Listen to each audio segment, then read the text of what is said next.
Hello प्यारे बच्चों। आज के वीडियो में हम पाठ 9 पद और दोहे के पद्यांश का संदर्भ, प्रसंग और व्याख्या करेंगे। प्रश्नोत्तर करेंगे, खाली स्थान करेंगे, रिक्त स्थानों की पूर्ति करेंगे,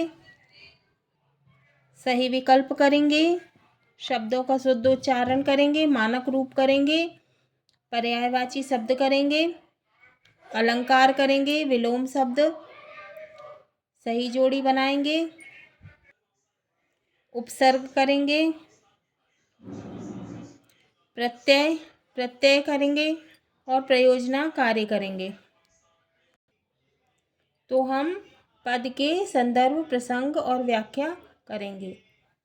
मेरे तो गिरधर गोपाल दूसरो न कोई, जाके सिर मोर मुकुट मेरो पति सोए, तात मात भ्रात बंधु आपनो न कोई, छाड़ी दई कुल की कानी कहा करे कोई, संतन डिग बैठी बैठी लोक लाज खोई, चूनरी के किए टूक ओढ़ लीनी लोई, मोती मूंग उतारी वनमाला पोई, असुवन जल सींच सींच प्रेम बेल बोई, अब तो बेल फैल गई आनंद फल होई, प्रेम की मथनिया बड़े जतन से बिलोई, धृत धृत सब काढ़ लियो छाछ पियो कोई, भगत देख राज भई जगत देख रोई, दासी मीरा लाल गिरधर तारो अब मोही।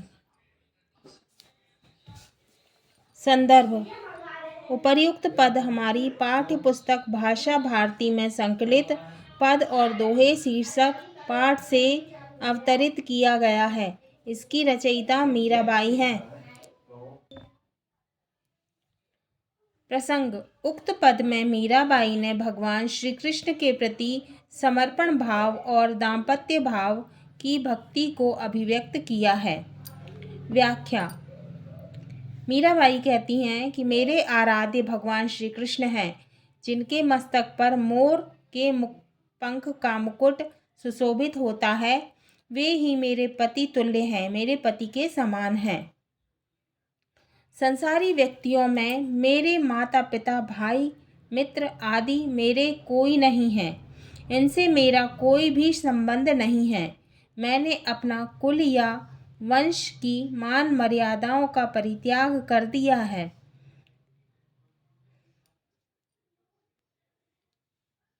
अब कोई भी मेरा अहित नहीं कर सकता है। मैं अब संत और महात्माओं की सत्संगति में रहती हूँ, लौकिक मान मर्यादाओं की सत्संगति में रहती हूँ। मैंने अपनी चुनरी के टुकड़े टुकड़े कर दिए हैं। मैंने भगवा रंग की साड़ी पहन ली है। मैंने मोती मूंगे आदि से बने वेश कीमती हार का भी परित्याग कर दिया है। मैंने तो अब वन में उत्पन्न होने वाले फूल पत्तों की माला पहन ली है। मैंने प्रेम रूपी बेल को आंसुओं से सींचा है। प्रेम रूपी बेल में मुझे आनंद रूपी फल की प्राप्ति होने लगी है। मैंने प्रेम रूपी मथनी को बड़े यत्न पूर्वक उपयोग में लिया है। जीवन के सार तत्व को मैंने अच्छी तरह से समझ लिया है। व्यर्थ की बातों को त्याग दिया है। दही में से घी या मक्खन निकाल लेने के उपरांत शेष बची छाछ को कोई भी पीने की इच्छा करे, मुझे उससे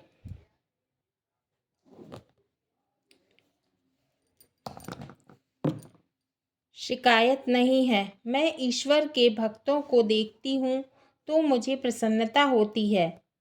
संसार के प्रपंचों में पड़कर दुख भोग रहे लोगों को देखती हूँ तो मुझे दुख का अनुभव होता है। अंत में मीराबाई कहती हैं, मैं तो श्री कृष्ण की सेविका बन गई हूँ, वो ही मेरा उद्धार करेंगे। इसमें विशेष है, पहला, यहाँ मीराबाई का श्री कृष्ण के प्रति पूर्ण समर्पण है। दूसरा, भाषा सरल एवं सुबोध है, उसमें ब्रजभाषा की प्रधानता है। तीसरा, प्रेम बेली में रूपक अलंकार का सहज प्रयोग हुआ है।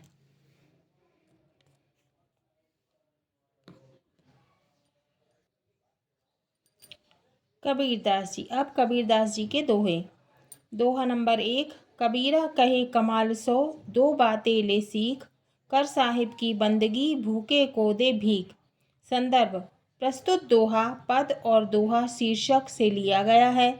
इसके रचयिता कबीरदास जी हैं। प्रसंग।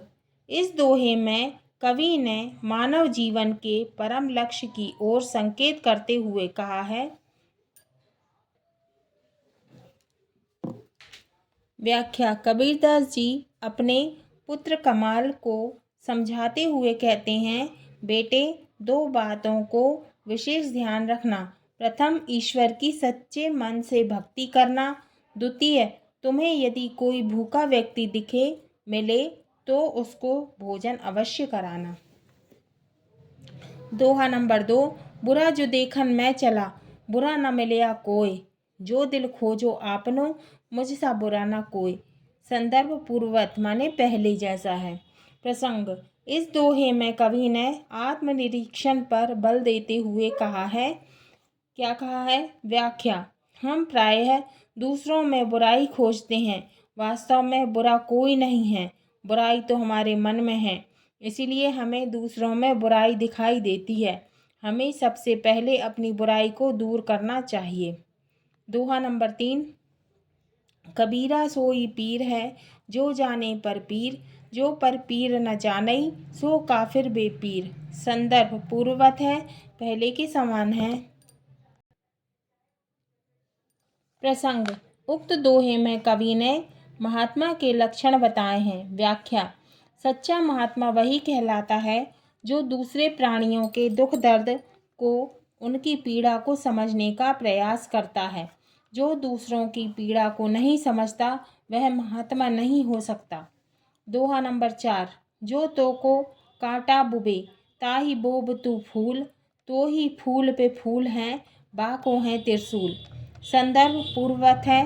प्रसंग। इस दोहे में कवि ने सद्व्यवहार का उपदेश देते हुए कहा है, यानी अच्छे व्यवहार का उपदेश देते हुए कहा है। व्याख्या। जो तुम्हें किसी प्रकार का कष्ट पहुंचाए, तुम हमेशा उसके प्रति सद्व्यवहार करो, माने अच्छा व्यवहार करो।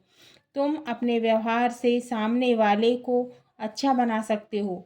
तुम्हारे अच्छे व्यवहार से उस व्यक्ति को अपने बुरे व्यवहार का स्वयं बोध होगा, माने स्वयं पता चलेगा।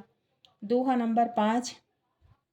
काल करे सो आज कर, आज करे सो अब। पल में परिलय होएगी, बहुरी करेगो कब। संदर्भ पूर्ववत है। प्रसंग। उक्त दोहे में कबीरदास जी ने जीवन नश्वर है, यानी नाशवान है, बताया है।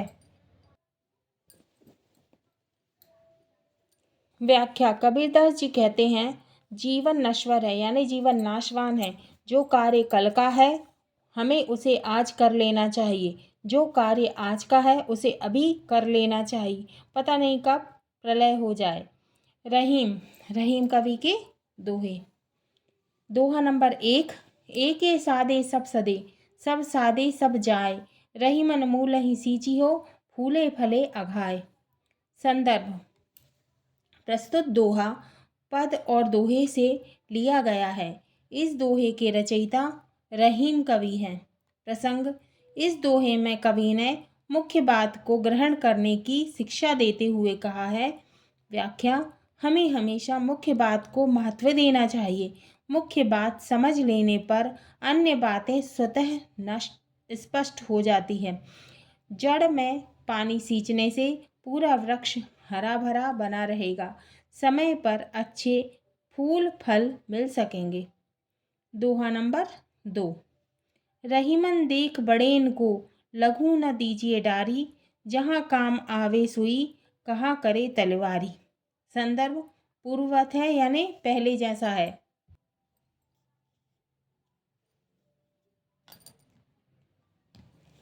उक्त दोहे में कवि ने छोटी एवं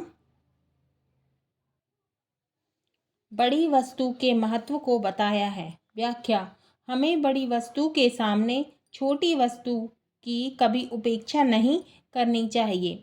सबका अपने अपने स्थान पर महत्व होता है। जहाँ सुई की आवश्यकता होती है वहाँ तलवार से काम नहीं चलेगा। सुई की जगह सुई और तलवार की जगह तलवार काम आती है। ठीक है बच्चों। दोहा नंबर 3। रहीम चुप है बैठिए, देख दिनन के फेर, जब नीके दिन आई हैं, बनत न लगे बैर। संदर्भ पूर्ववत है यानी पहले जैसा है। प्रसंग इस दोहे में कवि ने अच्छे दिन की प्रतीक्षा पर बल देते हुए कहा। क्या कहा है? व्याख्या यदि अच्छे दिन नहीं है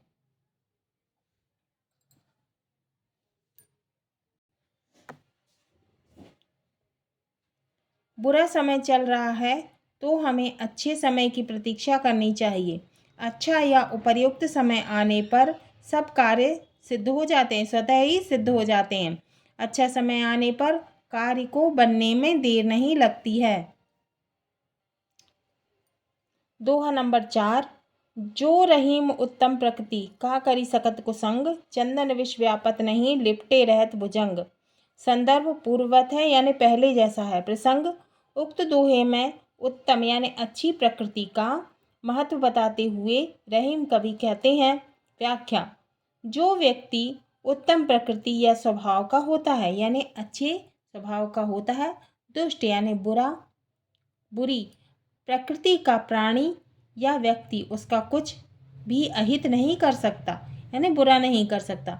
चंदन के पेड़ पर सर्प लिपटे रहें या रहते हैं, परंतु उस पर सर्प का कोई भी दुष्प्रभाव यानी बुरा प्रभाव नहीं होता। सज्जन यानी अच्छा व्यक्ति पर दुर्जन का कोई प्रभाव, बुरे व्यक्ति का कोई भी प्रभाव नहीं पड़ता है। दोहा नंबर 5। कवि रहीम संपत्ति सगे, बनत बहुत बहुरीत, विपत कसौटी जे कसे, ते ही साचे मीत। संदर्भ पूर्ववत है। प्रसंग इस दोहे में रहीम कवि ने सच्चे मित्र का लक्षण बताते हुए कहा है।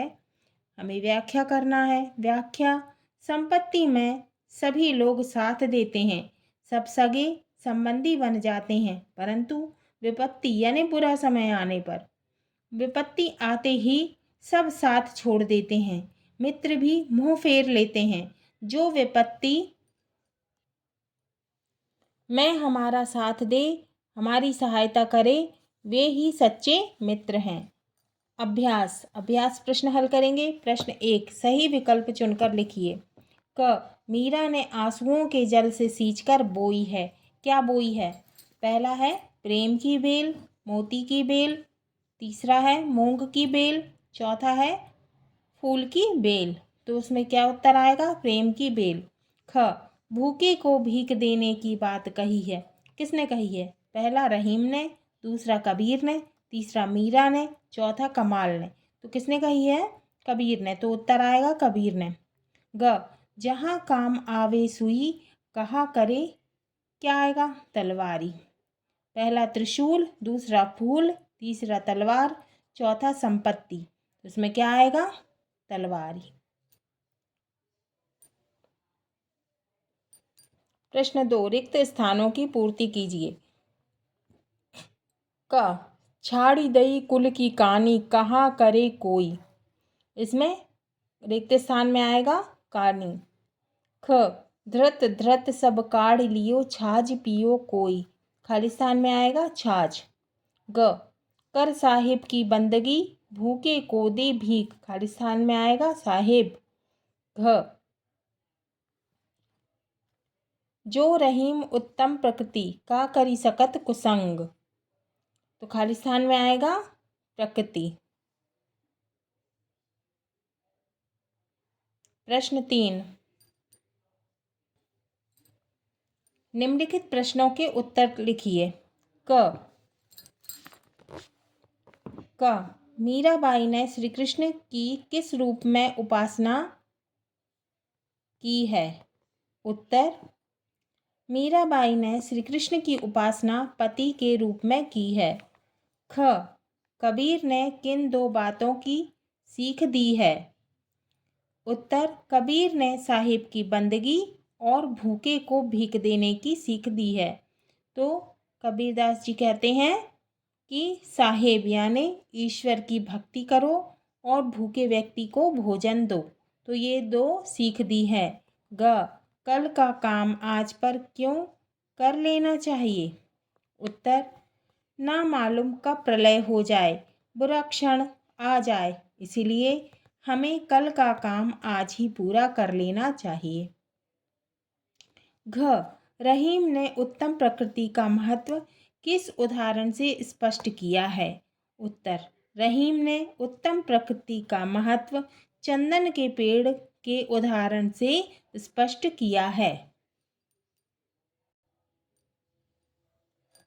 अगला प्रश्न, सच्चे मित्र की क्या पहचान है? उत्तर, सच्चे मित्र की यही पहचान है कि वह अपने मित्र की संकट के समय बिना अपेक्षा की भावना से यथासंभव सहायता करे, उसे संकट से उबारने में सहायता करे या सहयोगी बने।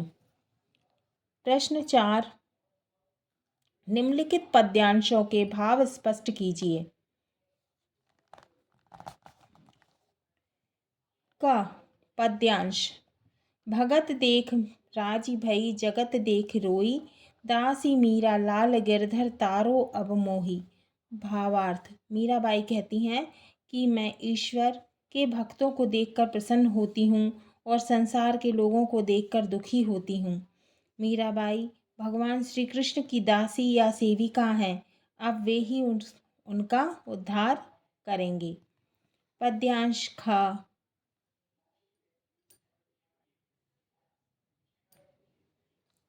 कबीरा सोई पीर है जो जाने पर पीर, जो पर पीर न जानई सो काफिर बेपीर। भावार्थ है, कबीरदास जी कहते हैं कि दूसरों की पीड़ा को समझने वाला ही सच्चा महात्मा होता है। जो दूसरों की पीड़ा नहीं समझता वह सच्चा साधु या महात्मा नहीं है। पद्यांश का, एके सादे सब सदे, सब सादे सब जाए, रहीमन मूल ही सींचिबो, फूले फले अघाए। भावार्थ, कवि कहते हैं, एक मन को वश में कर लेने पर सब इंद्रियां वश में हो जाती हैं, इसलिए मूल को सींचना चाहिए, तभी सभी वृक्ष हरा भरा रहता है। भाषा की बात, निम्नलिखित शब्दों का शुद्ध उच्चारण कीजिए। क्या लिखा है? भ्रात, भ्रात, भा में रा लगा हुआ है और आ की मात्रा है और ता में कुछ नहीं है तो होगा भ्रात। धृत, भ्रात माने भाई। धृत, धृत यानी घी, धा में रा लगा हुआ है और ता में कोई मात्रा नहीं है तो क्या होगा? धृत। प्र, पा में रा लगा हुआ है, का में रा लगा हुआ है और ता में छोटी की मात्रा है, प्रकृति। स, संपत्ति, स माधा है, पा ता में छोटी की मात्रा है और ता आधा है, संपत्ति। भा में छोटे ऊ की मात्रा है, जा में अम की बिंदी है और ग भुजंग। वा आधा है, या में लगा हुआ है और आ की मात्रा, पा आधा और ता व्याप्त। दूसरा, निम्नलिखित शब्दों के मानक रूप लिखिए। मानक रूप लिखना है। उत्तर, असुवन, असुवन का होगा आंसुओं से। भगत, भगत का होगा भक्त। जाके, जाके का होगा जिसके। त्रिशूल का होगा त्रिशूल। प्रलय का होगा प्रलय। अब, अब का होगा अब। कब, कब का होगा कब। विपत्ति, विपत्ति।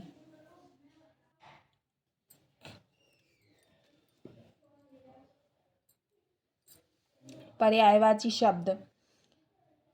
प्रश्न 3, निम्नलिखित शब्दों के सामने उनके पर्याय लिखे हैं।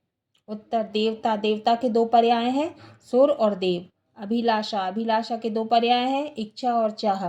पति, पति के दो पर्याय हैं, प्राणनाथ और कंत। सज्जन, सज्जन के दो पर्याय, सभ्य और शिष्ट। फूल के दो पर्याय, पुष्प और कुसुम।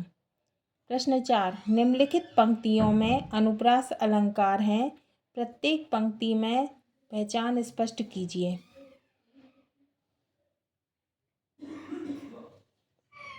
पहला, जाके सिर मोर मुकुट मेरो पति सोई। उत्तर, मेरो मुकुट, मोर मुकुट मेरो में माँ वर्ण की आवृत्ति है। दूसरा, एके साधे सब सदे, सब साधे सब जाए। उत्तर, एके साधे सब सदे में सावर्ण की आवृत्ति है। कवि रहीम संपत्ति सगे, बनत बहुत बहुरीत। तीसरा, बनत बहुत बहुरीत में बा वर्ण की आवृत्ति है। चौथा, पर पीर में पावर्ण की आवृत्ति है। विलोम शब्द। प्रश्न 5, तालिका में दिए गए शब्दों की सही जोड़ी बनाइए। उत्तर, सही जोड़ी, पंडित का मूर्ख, देव का दानव, प्रेम का घृणा, सुख का दुख, जल का थल, दिन का रात। प्रश्न 6, उपसर्ग जोड़कर नए शब्द बनाइए। उत्तर, उपसर्ग शब्द नए शब्द। परा उपसर्ग है, शब्द जय, नया शब्द बना है पराजय। परा उपसर्ग है, शब्द है भव, नया शब्द बना है पराभव। परा उपसर्ग है, क्रम शब्द है, नया शब्द बना है पराक्रम। नी उपसर्ग है, रंजन शब्द है, नया शब्द बना है निरंजन। नी वेश, नया शब्द है निवेश। नी दान, नया शब्द है निदान। प्रश्न 7, इनमें एक शब्द पर्यायवाची नहीं है, उसे चुनकर लिखिए। क, देवता, देवता का सुर असुर देव, इसमें एक पर्यायवाची नहीं है, उत्तर है असुर। पति, ख, पति का पर्यायवाची प्राणनाथ कंत तनय, इसमें एक पर्यायवाची नहीं है, उत्तर है तनय। अभिलाषा, लोभ इच्छा चाह, इसमें लोभ पर्यायवाची नहीं है।